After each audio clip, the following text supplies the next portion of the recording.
Good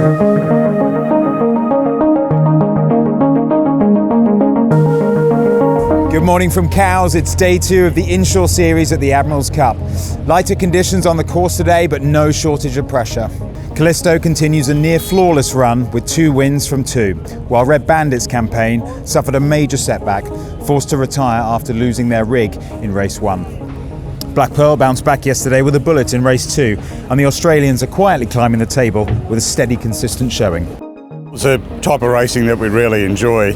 The windward leeward race and the race around the Solent was something very special. We're slowly rising through the leaderboard, and as we learn the boat and getting more confident with ourselves in the boat. So yeah, solid day, and you need one of those just to really keep you coming back for the reason why we're here. Winning the first inshore race was a big morale booster. I mean, for us it was pretty much holding on to dear life, because we had to sail pretty hot in big wind conditions, and we saw what happened to Red Bandit. You know, they lost their mast, which is really unfortunate because it's a fantastic team of young sailors.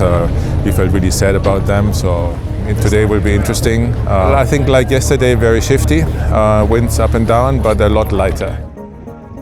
The leaderboard is beginning to take shape. Monaco and Hong Kong remain out in front, but every race now carries weight.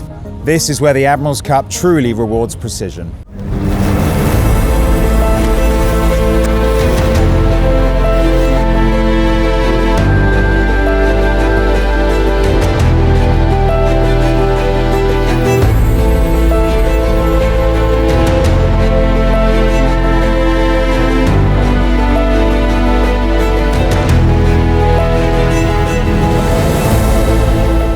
With the breeze shifting heavily across the course, the race committee made the call to cancel the second race, leaving just one result on the day. That result belonged to Nola, calm, clinical and in control. They claimed their first win of the series. It was a very challenging race with constantly shifting wind conditions, so we just got lucky by making a few good moves in the beginning and then worked really hard to keep the lead. The whole team is incredibly proud. You know, we've worked hard to make our way here, and really excited to be here. And it's just amazing to be competing with the best teams in the world, and it's very exciting to be winning today. We had a good clean start, and we got the lane we wanted to get. The first top mark, we were pretty close with them.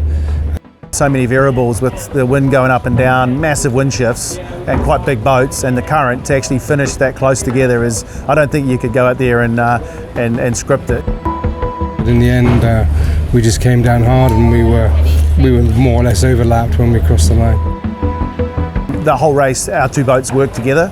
So we were both leading the fleet, but neither one of us were tacking on each other, holding each other back. We both, without saying anything, we were both working together as 2 boats to make sure that we kept the other boats out of the game, and then we can have a fight at the finish line. It's been something we've been really focused on, and thoroughly enjoying it, thoroughly enjoying the competition. The level of the competition is fantastic. The team aspect that I've got with Pierre on the 42, you know, just makes it really thrilling racing, and, you know, everything to play for through the week.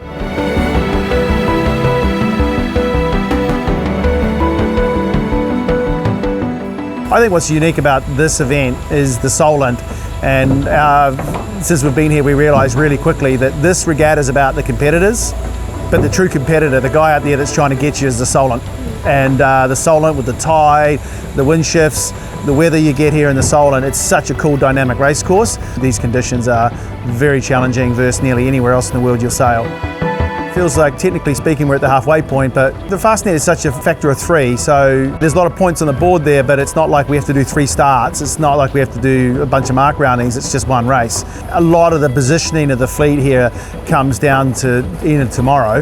They're actually now almost setting themselves up, if it was Formula 1, in their pole positions. You know, it's not like we're in Monaco here. Fastnet is a very open race course. But it's certainly, if you're, you know, your positioning going into the fastnet affects your tactics, the sails you might use, a crew setup, many things. So there's a funny dynamic about to happen. You know, we'll just take the same game plan, which is clean start, sail our boat, try and stay out of any kind of, you know, mess in the fleet, and, you know, stay focused.